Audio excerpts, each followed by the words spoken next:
Hola, hola, ¿qué tal? ¿Cómo están? Un gusto saludarles a nombre de Don Sabio y este es su servidor. Les damos la bienvenida a esta primera clase de filosofía correspondiente a 10º grado. Así que acompáñennos. Vamos a conocer cuáles serán los objetivos o expectativas de logro a alcanzar en este primer tema. Número uno, explicar el origen etimológico de la voz filosofía. Número dos, definir la filosofía como ciencia social. Y número tres, definir el conocimiento y sus sentidos, así como su clasificación también. Así que esas son las tres expectativas de logro que pretendemos alcanzar al término de esta sesión de clase. Rápidamente entonces presentamos el tema que se titula Conceptos generales sobre filosofía. Como bien lo apunta el tema, vamos a estar hablando hoy de lo que es la filosofía, así en términos generales, ¿verdad? Vamos a hablar un poco también de su historia, de lo que es su origen como pensamiento, ¿verdad? Y también vamos a estar hablando de lo que es el primer fundador, ¿verdad? O el fundador de esta ciencia. Vamos a partir de esta pregunta. ¿Qué significa la palabra filosofía? Dice el Señor. Bueno, cuando nosotros hablamos de filosofía, ¿verdad? ¿Qué se imaginan ustedes que es la filosofía? ¿Qué se la imaginan? Si analizamos el origen de la palabra, ¿verdad? Y viajamos, ¿verdad? Hacia quiénes fueron los primeros en utilizar este término, nos encontramos con que la voz filosofía está compuesta de dos voces, ¿verdad? Que sería, la primera sería filo o filien, y la segunda sería Sofía. La primera voz, filo o filien, que significa amor o aspiración. Y Sofía, que significa sabiduría. Entonces, si nosotros unimos ambos significados, filien, que es amor, que es aspiración, y Sofía, que es sabiduría, nos encontramos entonces con que etimológicamente la palabra filosofía significa amor a la sabiduría, o más específicamente, aspiración a la obtención de la sabiduría. Así nació la filosofía hace miles de años atrás en la antigua Grecia, precisamente para referirse a aquellas personas que eran amantes de la sabiduría, de la verdad, del conocimiento verdadero, ¿verdad? Entonces, eso significa la palabra filosofía, amor o aspiración a la obtención de la sabiduría. Ahora bien, ¿quién fue el primero en utilizar esta palabra, este término? Pues este término, el primero en utilizar este término fue Pitágoras, ¿verdad? Que fue además un gran matemático, un filósofo, ¿verdad?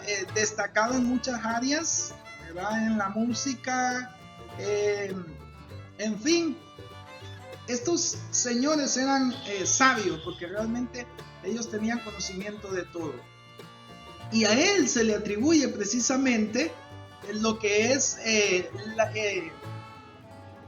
el inventor, ¿verdad? Por decirlo así, de la palabra, ¿sí? Entonces, de alguna manera podemos decir que es como el fundador de la filosofía al haber sido el primero en utilizar esta palabra.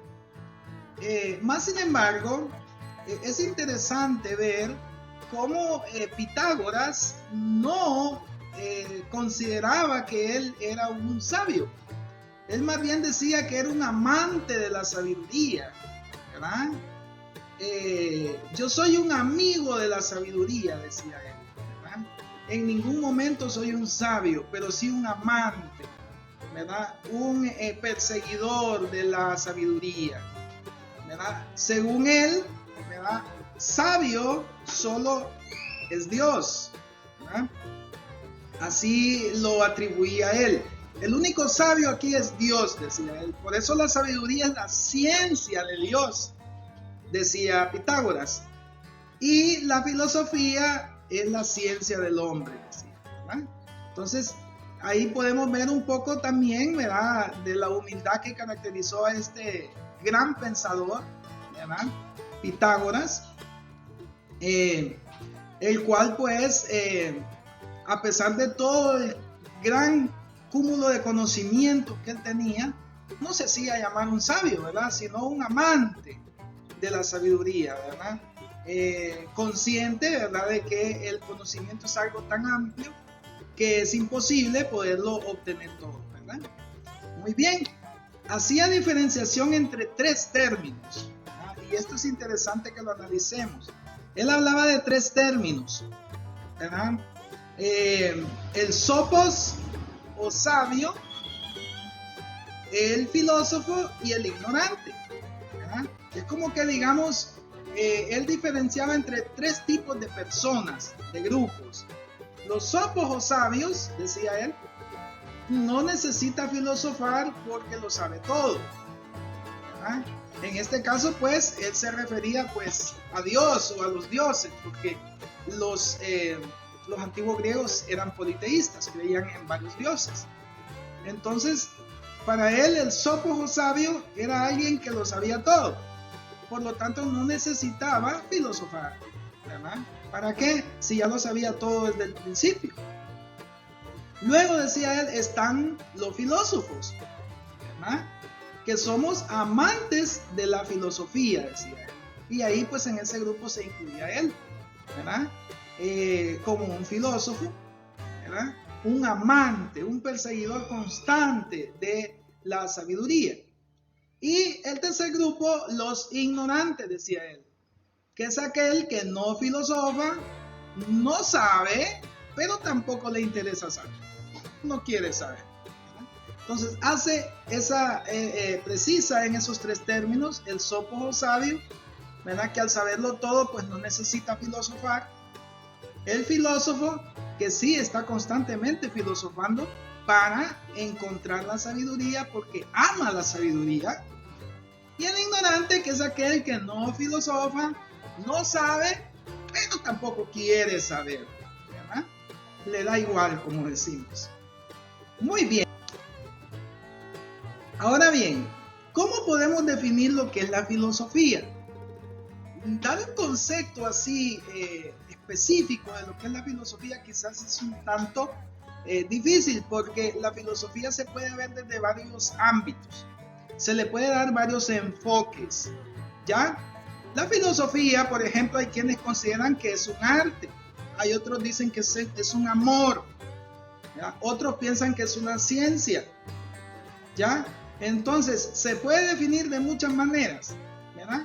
Por eso vamos a conocer algunos conceptos que de filosofía se pueden plantear. Por ejemplo, ciencia que estudia todos los seres por sus causas o razones supremas, ¿verdad? Vean qué interesante. Ciencia que estudia todos los seres, o sea, todo el universo, todo lo que aquí existe, es estudiado por la filosofía.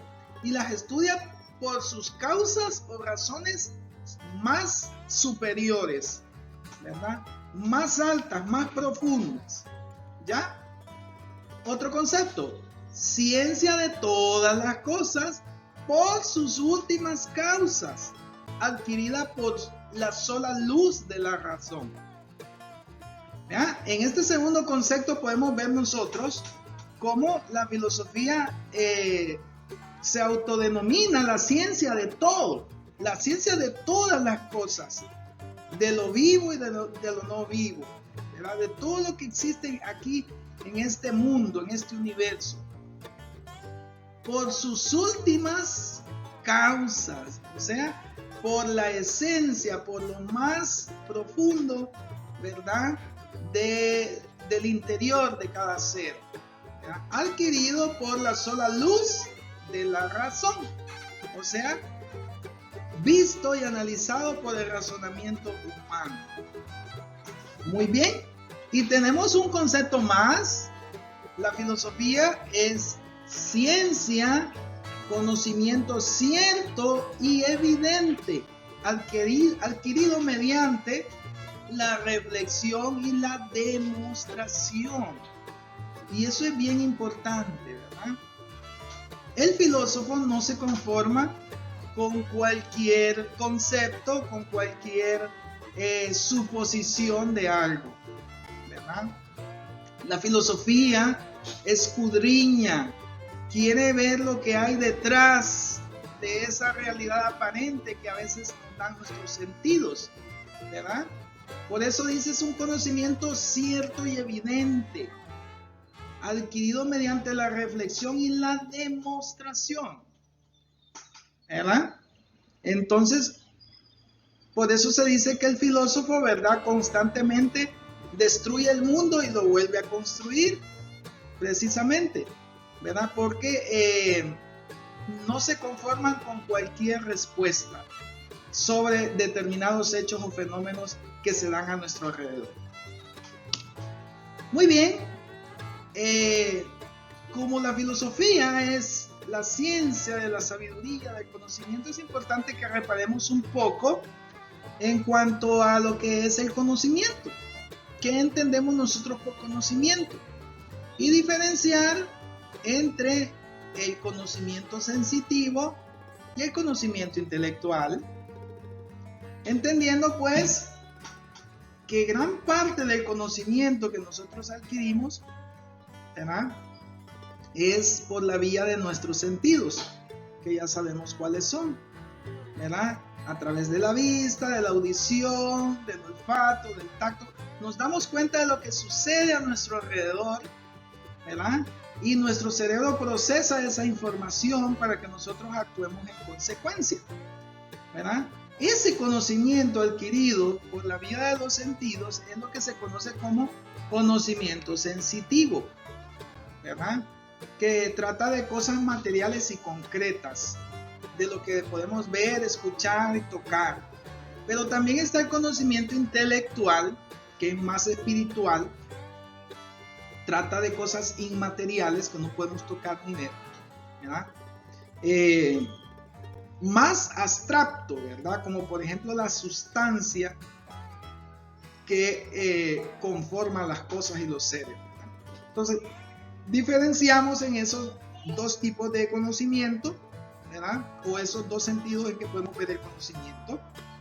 Y vamos a reparar un poco más en lo que es el conocimiento intelectual y cómo se divide. ¿Cómo puede ser el conocimiento intelectual?, dice el Señor. Bueno, cuando hablamos de conocimiento intelectual, nosotros podemos hablar de tres tipos de conocimiento intelectual. El primero es el conocimiento vulgar, que también se le conoce como empírico, conocimiento vulgar o empírico. Cuando tú escuchas decir conocimiento vulgar, empírico, ¿qué te imaginas que es o cómo crees que se adquiere este tipo de conocimiento? Empírico viene de experiencia. Seguramente te estás imaginando que es aquel conocimiento que adquirimos producto de nuestras vivencias, de nuestra vida cotidiana, de las experiencias que vamos adquiriendo, ¿verdad? Del ensayo y error, ¿verdad? De ahí se va aprendiendo, de los errores se aprende, dice por ahí un viejo refrán. Entonces, el conocimiento vulgar, ¿verdad?, no es un conocimiento, ¿verdad?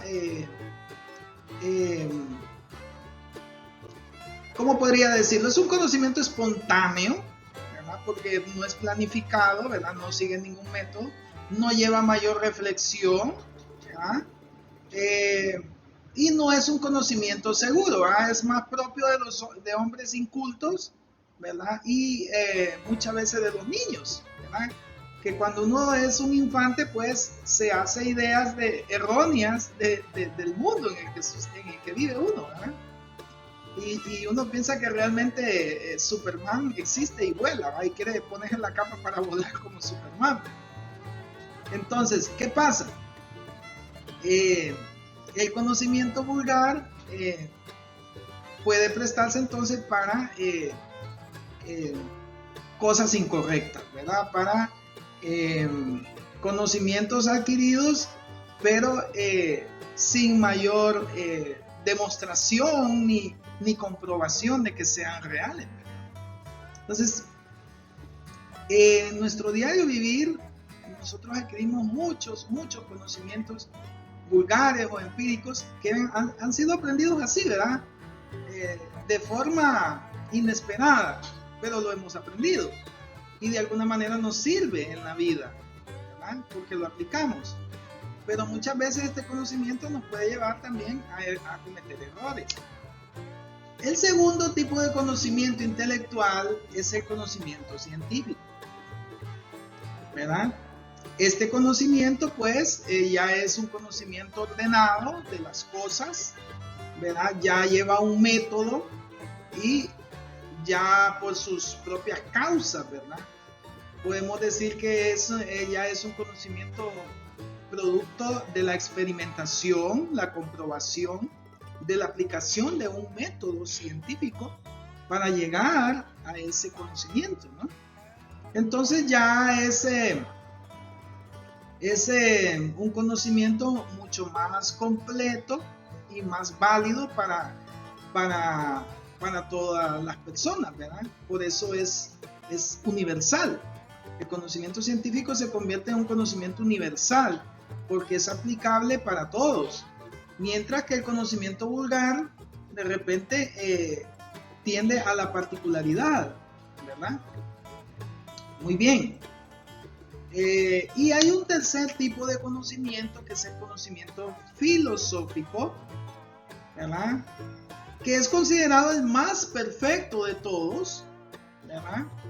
De todos los conocimientos naturales, por sus últimas causas, ¿verdad? Puede ser considerado subjetivamente, o sea, como un acto o un hábito, o puede ser también considerado objetivamente, ¿verdad? Cuando es como una asignatura, ¿verdad? Entonces, ¿quiénes consideran el conocimiento filosófico de manera objetiva? Pues los que hacen filosofía, ¿verdad? En este caso los filósofos, ¿verdad? Y quienes lo consideran o lo toman de forma objetiva, pues los estudiantes de filosofía, ¿verdad? Que no están construyendo la ciencia, sino que la están estudiando, ¿ya? Entonces ahí tenemos estos tres tipos de conocimientos: el vulgar o empírico, ¿verdad? El científico y el filosófico. Y de los tres, el que se considera el más perfecto, el más completo, ¿verdad? De todos es el conocimiento filosófico. Muy bien. Ahora bien, ¿cuál es el objeto de estudio de la filosofía? ¿Verdad? Porque toda ciencia tiene un campo, tiene un objeto de estudio para el cual esa ciencia llena ese vacío. Pues precisamente la filosofía, su campo de estudio, ¿verdad? O su objeto de estudio es la aprehensión de la realidad. O sea, la aprehensión de la realidad como un todo, ¿verdad? Y explicación de esa realidad por sus causas primeras, ¿ya? Entonces, ese es el gran objetivo de la filosofía, que nosotros tengamos o llevarnos a poder aprender la realidad, ¿verdad? Hacerla nuestra, ¿ya? Apoderarnos de la verdad, de la realidad de las cosas, ¿verdad? viéndolo como un todo y analizando y explicando por sus causas más primeras. ¿Ya? He ahí entonces el objetivo de estudio de la filosofía. Muy bien, ahora les propongo que para que podamos afianzar un poco más estos conocimientos que hemos adquirido hoy, realicen estas actividades en casa ahí, en sus cuadernos, explicar el significado de la voz filosofía. Esta sería la primera actividad a realizar, que ustedes puedan explicar qué significa la voz filosofía, hablando etimológicamente. Número 2, que escriban una definición de lo que es filosofía, que puedan ustedes construir, armar un concepto, ¿verdad?, de lo que es filosofía. Número 3, elaborar un cuadro sinóptico sobre los tipos de conocimiento intelectual que podemos adquirir, ¿ya? Un cuadro sinóptico con sus llavecitas, ¿verdad?, donde expliquen cada uno de esos tipos de conocimiento intelectual. Y número 4, explicar cuál es el objeto de estudio de la filosofía. Muy bien. Ahí queda la actividad entonces propuesta, ¿verdad?, para que ustedes puedan lograr de una mejor forma las competencias, ¿verdad?, que nos propusimos al principio como expectativas de logro. Ahora les quiero presentar este libro, que es un libro muy bueno, ¿verdad?, de Joyce Gardner, y se llama El mundo de Sofía. Y ustedes dirán, bueno, ¿qué tiene que ver esta novela, ¿verdad?, porque es una novela, ¿verdad? Esta novela, jóvenes, está considerada la novela sobre la historia de la filosofía, ¿verdad? Y se llama El mundo de Sofía. Se los recomiendo, es un excelente libro, ¿verdad? Van ustedes a irse adentrando en todo lo que es este mundo de la filosofía y lo van a ir entendiendo de una manera entretenida a través de esta novela, en la cual Sofía es la protagonista principal. Así que ahí queda, lo pueden ustedes ver en internet, se encuentra el libro y lo pueden leer ahí en PDF, ¿verdad? Y se los recomiendo que lean por lo menos el primer capítulo, ¿verdad?, para que comprendan ustedes, ¿verdad?, en qué consiste todo este rollo de la filosofía, ¿verdad? Y a través de esta novela yo sé que ustedes rapidito van a comprender. Así que ahí les queda, también por aquí hay un enlace para que puedan entrar, ¿verdad? Se los estaré dejando en la descripción del video para que ustedes puedan abrir el libro y puedan leerlo desde la comodidad de sus casas, ¿verdad? Así que bueno, con esto estamos llegando casi a la parte final. Y ahora lo que vamos a hacer es evaluar lo que hemos aprendido hoy. Para ello les presento una serie de preguntas. La número 1, que dice: ¿cuál es el significado de la voz filosofía? ¿Pueden ustedes explicar qué significa filosofía, ¿verdad? ¿Qué significa esa palabra griega filosofía, etimológicamente hablando? Número 2, ¿quién fue el primero en utilizar el término filosofía? ¿Verdad? Y que se le considera el padre, precisamente, ¿verdad?, o el fundador o el primero en utilizar este término filosofía, ¿verdad? Y número 3, ¿cuál es el conocimiento más perfecto que existe? ¿Por qué? ¿Verdad? ¿Podría esto explicar, ¿verdad?, cuál es el conocimiento más perfecto que existe? Bueno, si eres capaz de darle respuesta a esas 3 preguntas, significa que hemos logrado esos 3 objetivos que nos propusimos al principio. Y si no, pues te invito a que hagas un repaso nuevamente a fin de que puedas alcanzarlo. Esperando que esta clase les haya servido de mucho, nos vamos a suscribir de ustedes ¿verdad? Nos despedimos, don Sabio y yo, pidiéndoles pues que le den manito arriba al video si les ha gustado, si les ha servido, y se suscriban a nuestro canal para que sigamos creciendo en esta gran familia. Así que, chao.